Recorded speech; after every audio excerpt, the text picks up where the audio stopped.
Next up, we have the nominees for Outstanding Limited or Anthology Series. Here they are.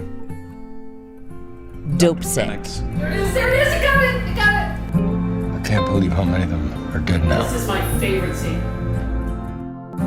Beth is a first-generation college student in her family.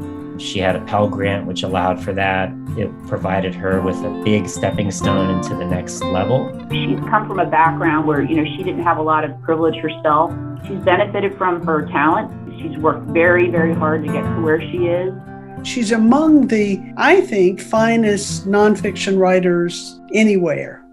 It was 1989, and she came to the paper. Well, she wrote about homemaking and recipes, and it was really a while, I think, before all of us started to realize what a talent had come to the paper. The best food writer I've ever come across, because, you can take a food story and make something out of it. To me, really said, she is very, very special. She left behind the recipes and the flower growing and took on some of the biggest stories there are. Beth, as a journalist, leads with people first. It improves your journalism. Better things come out of that if you can see that as the human connection. What Beth's work has always centered on is the people who are living the experience of whatever that is. Of course, as a photographer, that's all I'm interested in.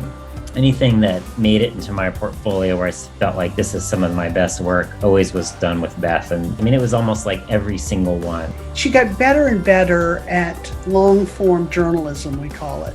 And I think she always hoped that someday she could write a book. Who knew that she would write 3 best-selling books? You've got Factory Man, which is the story of the furniture business in our part of the world and how it was decimated by NAFTA. I think it was the first time those of us who knew her as a newspaper reporter realized how deeply she could go if given the chance. Beth's book got a lot of praise from world-renowned economists.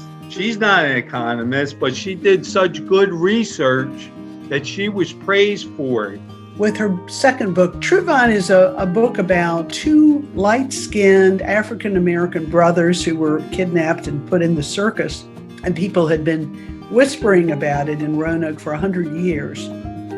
One of the brothers was still alive and was being cared for by a niece who was over-the-top protective of her uncle. The whole story of them being kidnapped was like so racist, and she prohibited anybody from meeting them. But Beth kept going back and back and back until she made friends with that lady and told that story.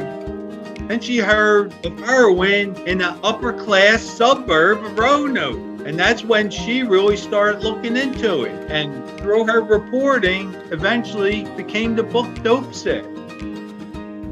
Opioids had been there for a long time, but had been swept under the rug. People weren't going to talk about it, and they were very angry with her, and she stood strong against that. They turned Dopesick the book into Dopesick the Hulu series. When I watched it, I cried. A lot more people are going to see a show on Hulu, unfortunately, than will ever read a book. The demands on her are so great that people want to talk to her, interview her. As much as she may become lauded or praised, I don't think she'll ever not be giving back to people. That's just part of her core. It is so huge what she has done, what she was able to do, and God bless Bowling Green for giving her that scholarship.